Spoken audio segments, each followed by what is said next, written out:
Okay, so today I'm gonna make the Rainbow Plant Life hummus recipe.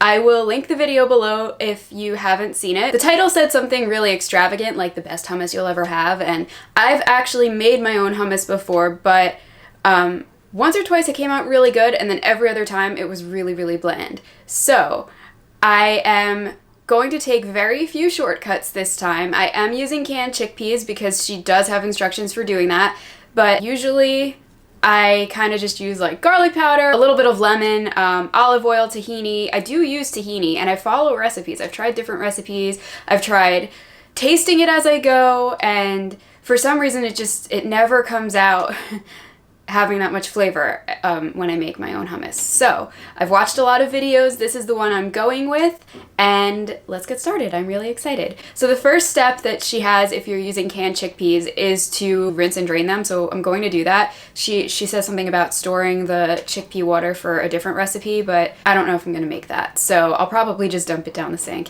But I will cook the chickpeas the way she said, and then we will blend everything. So I'll take you guys over to the stove. Okay, so we've got the chickpeas cooking in the boiling water. For anyone wondering, yes, those are store-brand chickpeas. And we're gonna add some baking soda. She says half a teaspoon. I already added some before because this is my quarter teaspoon. So that was the second quarter, so we've got half a teaspoon. And we are supposed to let these boil and simmer for 20 minutes. So we will let that cook and then I'll check back with you. So first I wanted to show you guys this trick that I just learned. The water started spilling over because obviously this pot is too small. Rather than dumping it out or going with a bigger pot, I just saw this trick on YouTube where you take a wooden spoon and you put it on top and it stops the water. I grabbed this spoon first, and then I remembered that it's bamboo, and I don't know if bamboo does the same thing, so just to be safe, I took our wooden spoon and added it on top. I almost just talked to a camera that wasn't turned on. Okay, so the chickpeas have finished cooking. I might have done it wrong, because I realized in the recipe she actually says once you bring the water to a boil, you then let it simmer, which is really hard to do because once it gets to boiling point, it kind of just keeps getting back up at boiling point unless you turn the heat off. At least in my experience, but hey, that's why this channel is named what it's named. Anyway, so I might have overcooked my chickpeas a little bit. I will show you what they look like up close. But because we cooked them with a little bit of baking soda, that made the skins start to come off, which I don't think she mentions it in her video, but I've seen in other videos people recommend that you add the baking soda and then the skins peel right off. So I didn't get all of them, but it sure took me a while, so this is good enough. So we are going to add the chickpeas now to the food processor and blend them by themselves just to make a paste.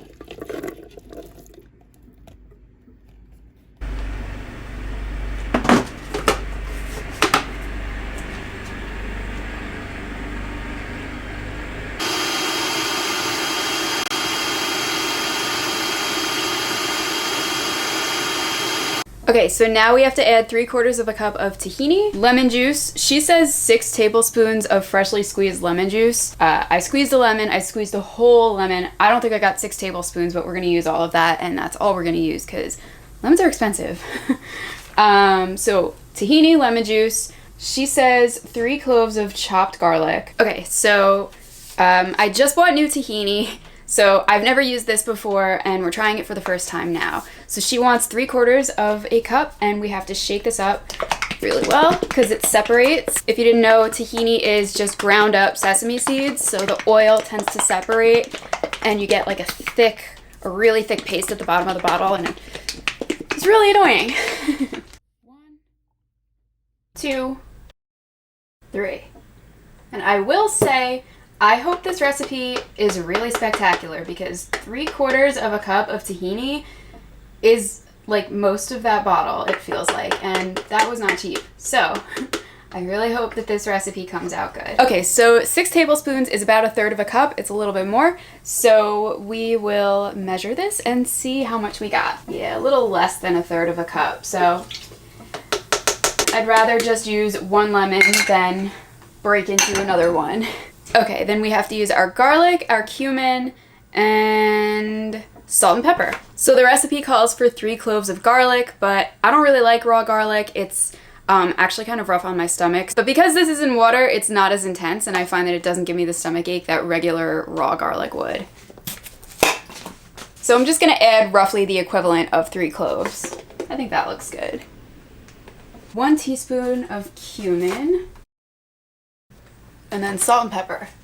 So we'll do some of this. I don't like to salt my food too much, so I don't want to do a lot.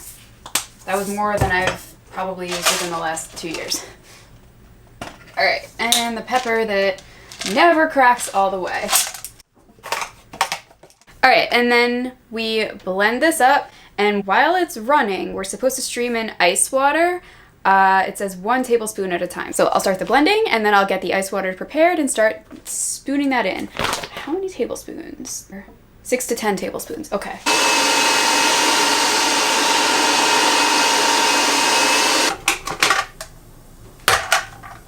Oh my gosh, that is so smooth. I've never removed the chickpea skins before when I've made hummus. I've never cooked the chickpeas before either, so I've definitely never gotten it this smooth. This is really cool. She does recommend at this point to stop and taste and adjust seasoning depending on how you like the flavor, so we will grab a wheat thin and try this out. I actually just tried that with my back to the camera because I'm new at this. So here's my second taste.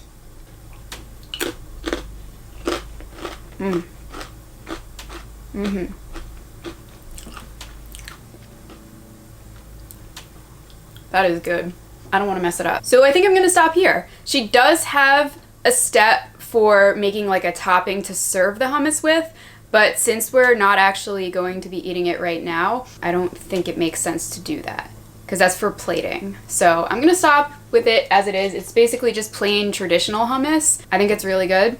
I didn't have any in the house and we got a snowstorm, so I'm not going to the store, but we've got pretzels and wheat thins, and I love to snack on hummus. So I'm really happy to have this now and that it actually came out good. So thank you, Rainbow Plant Life, and I look forward to trying more of your recipes in the future, as well as other YouTubers. So if you enjoyed this video at all, please give me a thumbs up. I would love for you to subscribe. That actually helps me a lot with the YouTube algorithm. And click the bell so that you can be notified every time I make a new video. My plan is to be back here doing new cooking videos, trying out recipes that either other YouTubers or household name chefs have come up with, so that you guys can see and I can see how a regular person who's not very good in the kitchen approaches these recipes and how they come out, if they're any good, if they're easy to make, all that kind of stuff. So if you enjoy cooking videos or whatever this is, then I would love for you to subscribe. I'll see you guys in the next video. Bye.